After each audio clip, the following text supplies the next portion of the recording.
This is a one-time opportunity for all you ghosts to really wreak some havoc and damage on somebody who claims to be a ghost investigator. This is it. If you're tired of all those ghost investigation shows that are on every network seemingly 24 hours a day, 7 days a week, including ours, this is it. I am the avatar for everyone who's ever been a ghost investigator. This is your chance to get back at all of us. Drop it. You got nothing. I bet you got nothing.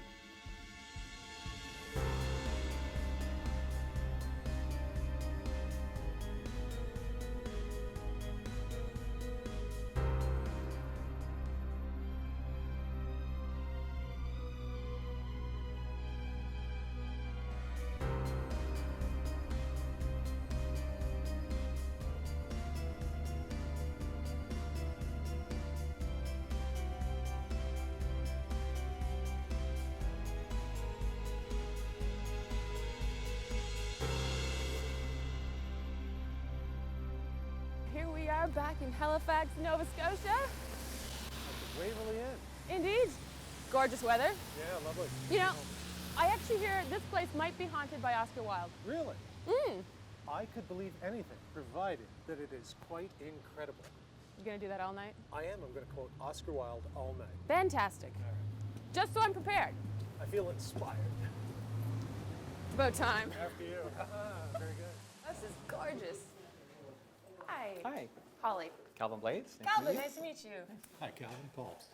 Welcome to the Waverly Inn. Thanks very much. It looks lovely. Thank you. We're here it's haunted. That's why we're here. Yes, we certainly have heard those stories too. So there's, from the materials I read, there's 3 rooms that are supposedly particularly haunted. There are. Yeah. You want to go shuck our coats off and get comfortable, and then Calvin, if you can give us a tour of those 3 rooms, that'd be great. Absolutely. All right, let's go. For a shock. The Waverly Inn was built as a private home in Halifax's South End in 1866. In 1870, the house was sold to 2 spinsters who turned the property into one of Halifax's finest hotels. These days, however, its most famous guests may be the ghosts that are rumored to haunt the property, which made it the perfect location for Holly and I to conduct an investigation in the fall of 2009. So this is the Oscar Wilde room, eh? The Oscar Wilde room. The room he stayed in 1882. How long was he here for? It was about 4 or 5 days. Next door to the hotel was the Halifax Ladies College, of a fine finishing school. So he sold out poetry readings every night there. Nice. Yes, poetry readings. Yes. Yeah, I'm sure Why that's exactly he was why here. he's there. The only way to resist temptation is to yield to it. Oh, well, and there's the man himself, or at least a picture of the man. You say a lot of writers come here, like to hang out, which makes sense, but what kind of sort of paranormal things do they report here, if anything at all? A lot of people that mention it to us say that they experience a positive feeling, a positive spirit, and people that are coming here, sort of from the arts community for writing or filmmaking or whatever, tend to feel that it's more or less a recharge and invigorating kind of experience in this room in particular. Yeah. This is where I should come to write my next feature. I was just going to suggest that we could put you in here and see if you get inspired by anything. Just sort of, well, I get inspired by Oscar Wilde. After we left the Oscar Wilde room, we interviewed one of the staff members about a ghostly Victorian-era lady who she had seen in the adjoining hallway. I had seen a lady, it appeared that she was looking out the window. And then as I come down the stairs more, she turned and started coming towards me. But that's when I realized, well, I guess I didn't realize at that point, but that it wasn't a person. As she came closer, there became a light that at first I thought was coming from the door, but it was a gray day. And then, as more I looked, it seemed to have come from within her or from just behind her. And it was just kind of from the shoulders up. After we finished the interview, I decided to head up to the hallway to take some baseline EMF readings. In this lovely hallway, which is apparently haunted by a woman, an apparition, she appears. Oh, that was weird.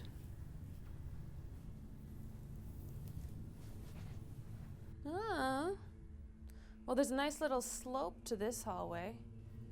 Dips down, comes back up, between lights. Yeah, that gives you a bit of a weird sensation. Changes your perspective slightly. I don't think it would make you see a, full-bodied woman, but definitely interesting. Other than the uneven floor, I didn't find anything unusual about the hallway, and the EMF levels were all normal. So I decided to go back downstairs and rejoin Paul and Calvin, who were about to enter the first of the other 2 allegedly haunted rooms. Okay, room 115. Very nice. So what's the story with this room? This room has had a couple of guests mention that in the bed they either see a lady sitting on the bottom of the bed, and also there was a woman laying in bed that saw an impression of a body moving next to her. Where does the bed come from? This bed we bought off of eBay from California. And do you know anything about the background of the bed or where it's originally from? Or No, they just, it was, I guess, certified mid-1800s from Holland. Okay, so if there is, who knows, maybe there was a ghost on the bed Attached that to followed the the bed, bed. Yeah. Careful what you buy on the internet. May come with spirits. Yeah. So we've got apparitions in this room, we've got indentations in the mattress, things moving. Perfect. Sounds exciting. Right. You so excited? I'm somewhat excited. Yeah. Better be excited. I'm just thinking I can buy a bed on the internet. That's great. So, yeah, the next room? That's the takeaway message. Yeah, let's go to the next one, sure. Thank you. You're welcome.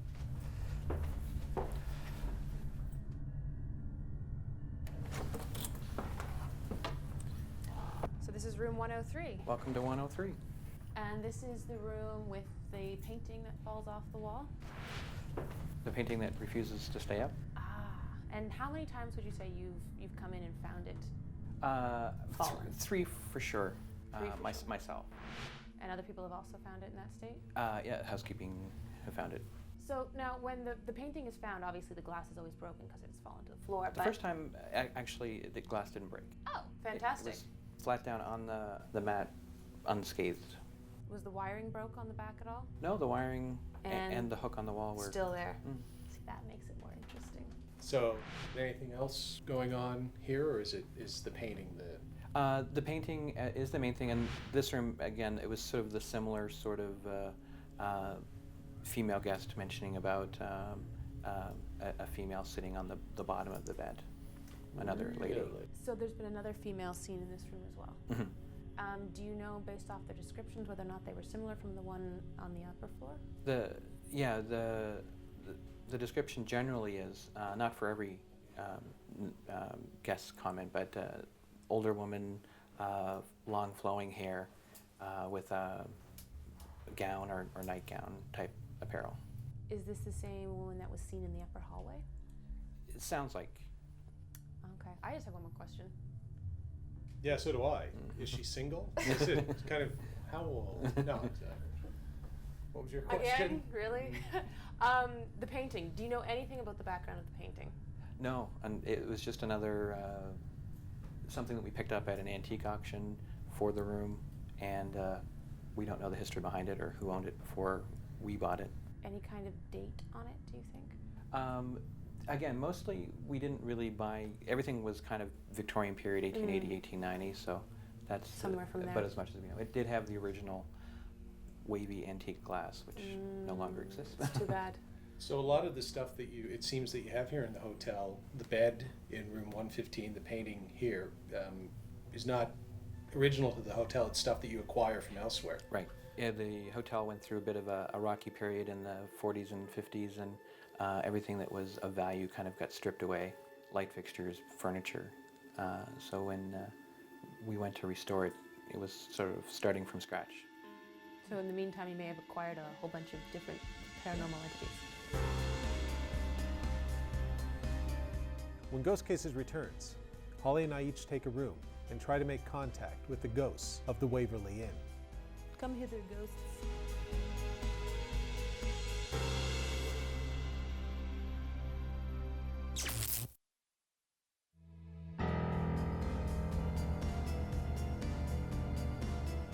Holly and I begin our investigation of the historic Waverly Inn in Halifax, Nova Scotia.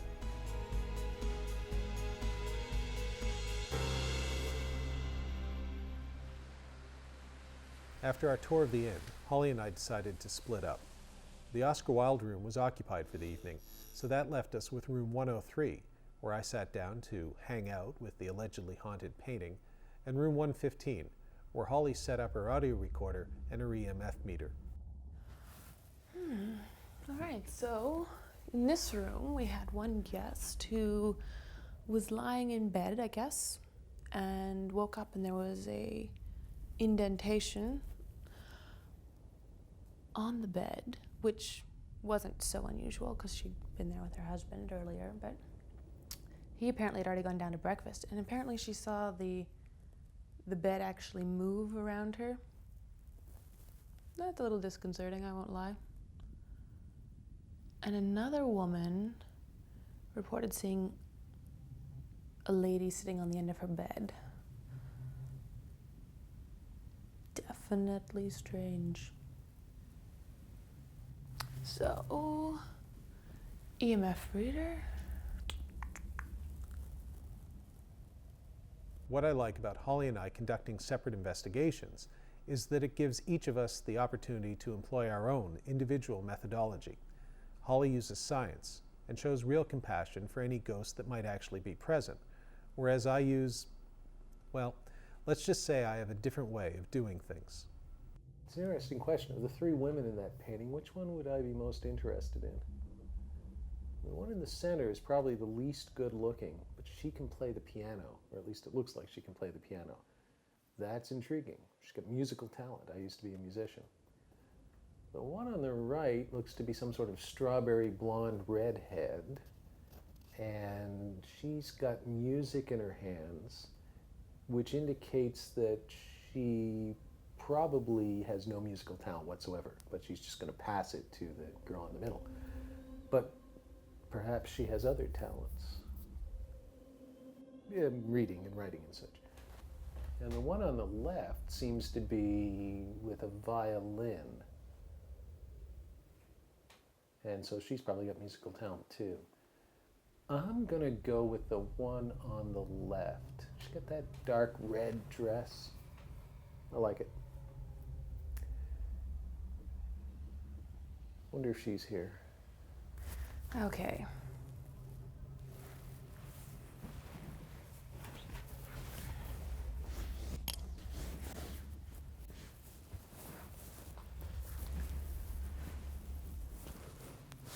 There. Come hither, ghosts. Wonder what Holly's doing up in 115. She's probably lying on a bed.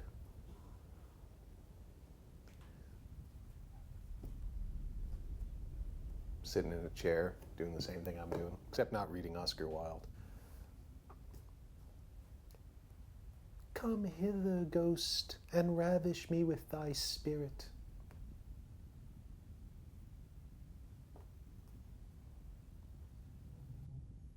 That's the difference between Holly and I. She'd say something poetic like that, and I'd just say, hey, baby, let's get it on. Female ghost, hanging out on the end of the bed. She's probably lonely. Paul should probably be here, not me. It's the difference between going to the opera and a pro wrestling match. Holly's the opera, I'm pro wrestling. Assume, we'll assume that if there is a lost soul, if you believe in that thing, that if there is a lost soul trapped or connected in this room, stuck somehow in this plane, linked to perhaps even this bed frame, that would get a little boring. Thinking. Nope, pretty sure it would. Because I've only been here, just kidding, 30 minutes. So, if there is something that's linked to this room, or to this bed, I'd have to get lonely. I'm here. You can come say hi. Sometimes you should tempt fate. Because fate is single. And if you tempt fate, fate might say yes, and then you've got a date with fate, which is kind of poetry Oscar Wilde might have written when he was really, really drunk. I have a date, what rhymes with date? Date, fate with fate. And then he'd pass out in a gutter somewhere. But if I'm to tempt fate in here, I've got a room where the painting has fallen off. It's actually kind of a heavy painting too. Fallen off and landed down here several times. So I'm thinking, maybe I've annoyed the ghosts just enough to get them to do something, put my life on the line here for ghost investigation. Hanging out on a bed, waiting for a ghost lady to say hello. It's a new song, just wrote that. I mean, how many people actually want to interact with the paranormal? Probably not a whole lot. You'd think, given the opportunity, you might come out and say hi. You can feed off some of the energy from the lights, the camera. Feed off that. Be okay. Feel free to manifest. I'm gonna set the camera up. I'm gonna lie down on the floor, right here, right underneath the painting where it's fallen. And I'm gonna spend 10 minutes or 15 minutes lying on the floor. We're gonna see if that painting falls. This is my dare. If you were out there, ghosts, the spinsters or Oscar Wilde or whatever ghosts might be here, I'd be pretty ticked off if I was dead and stuck here. I really would. So I would want to take it out on the people that were still alive and enjoying their lives here. And I would really want to take it out on somebody like me, who was sort of challenging you and daring you. So this is what I'm doing. It's a new segment that I've just created, and it's called Ghost Dare. And, sort of also called, does Paul do something stupid that will turn him into a ghost as well? So I'm gonna lie on the floor, I'm just gonna wait for the ghost to drop the painting on top of me. And I dare you ghosts of the Waverly Inn, drop that painting on top of me. Bring it on, I say. I bet you got nothing, you got nothing, come on. So we're gonna, Holly's probably up in room 115, just sitting there doing her thing, but I'm taking it that extra yard. Because frankly, nothing's happening. So I'm gonna see if I can make something happen. As I was devising a new scheme to annoy any ghosts that might be present, Holly continued to employ her less confrontational approach. Just heard something that sounded like a woman crying.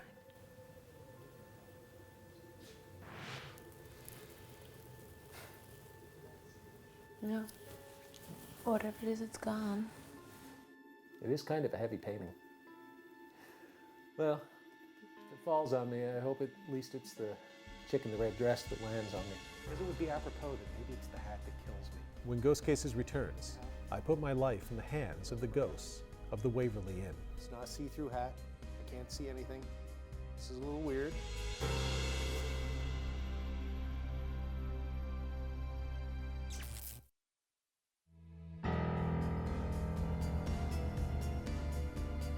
Holly and I conclude our investigation of the Waverly Inn with some surprising results.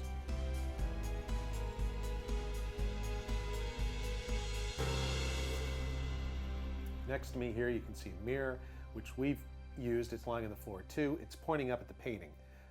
This is the painting that has repeatedly fallen onto the floor right where I am now. So, what my dare is to the ghosts of the Waverly Inn, if there are ghosts, is drop that painting. Bring it on. Drop the painting on me. I'm gonna lie here for about 15 minutes. You've got 15 minutes to drop that sucker right on top of me. If you ghosts do that, we will have achieved a couple of things. One, probably kill me. At the very least, I mean, that's a heavy painting. You can do some serious damage. I can block it, but still some damage. And two, you'll prove that you're really here. And isn't that what it's all about? Shouldn't we have proof? And so this is the way to find the proof. We're not talking about orbs flying across, that could be dust or insects. We're not talking about sounds that you pick up on a digital recorder that, yeah, maybe it's a talking dog or Satan or a baby, but it could also just be something in the woodwork or a pipe. Nope, we're talking about real evidence. And folks, there is nothing realer in television land than a very heavy painting falling off the wall and landing on the host's head. So, ghost dare. I'm daring the ghosts. Not just of room 103, but of this entire property. And you know what? If there's ghosts down the street, come on down. This is a one-time opportunity for all you ghosts to really wreak some havoc and damage on somebody who claims to be a ghost investigator. This is it. If you're tired of all those ghost investigation shows that are on every network seemingly 24 hours a day, 7 days a week, including ours, this is it. I am the avatar for everyone who's ever been a ghost investigator. This is your chance to get back at all of us. Drop it. You got nothing. I bet you got nothing. If I had known what Paul was up to, I would have tried to stop him, although in the past I found that he'll usually forge ahead regardless. I guess this is one of the reasons I do like him. His willingness to seek out an experience and challenge his own skepticism, even if I don't always agree with the way he goes about it. Maybe the ghosts are thinking, oh, he's watching the painting, and as soon as he sees it start to move, he'll put his hands up or he'll roll out. You got a point there. That's probably what I do. So I'm going to give you a free shot. I'm going to close my eyes. I'm going to count to 20, maybe 21. If I'm feeling lucky, 22, but no more. This is your shot. 22 seconds. Here it comes. Actually, you know what? They make fun of me for wearing this hat. So what I'm going to do is I'm going to use the hat because it would be apropos that maybe it's the hat that kills me. So I'm just going to put the hat down over my eyes. It's not a see-through hat. I can't see anything. This is a little weird, a little bit afraid here. Come on, ghosts. You got 22 seconds. 1, 2, 3, 4, 5, 6, 7, 8, 9, 10, losers, 11, 12, cowards, 13, 14, if you're the spinsters, you were ugly, 15, 16, no man ever thought you were attractive, 17, 18, you probably smelled funny too, 19, 20, drop the painting, 21, last opportunity, Oscar Wilde, ghost chicks, spinsters, anything. If you got anything, this is your chance. Do I feel the painting shake a little?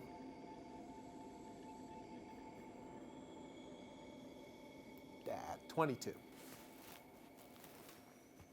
Still here. Incidentally, I don't recommend that you try this at home. Nothing paranormal seemed to happen to Holly and I at the Waverly Inn, despite our best efforts to make contact. It was only later, when we reviewed the audio recorder that Holly had with her in room 115, that we realized the voices she thought she had heard might actually have been real, and that there may be something to the ghost stories of the Waverly Inn after all. I got zilch. It's got 2. I got zilch. It's got 2. As it turned out, Holly's conversational approach to ghost investigation was more productive than my confrontational methods this time. Luckily for me. Drop it. Not looking. Come on, drop it.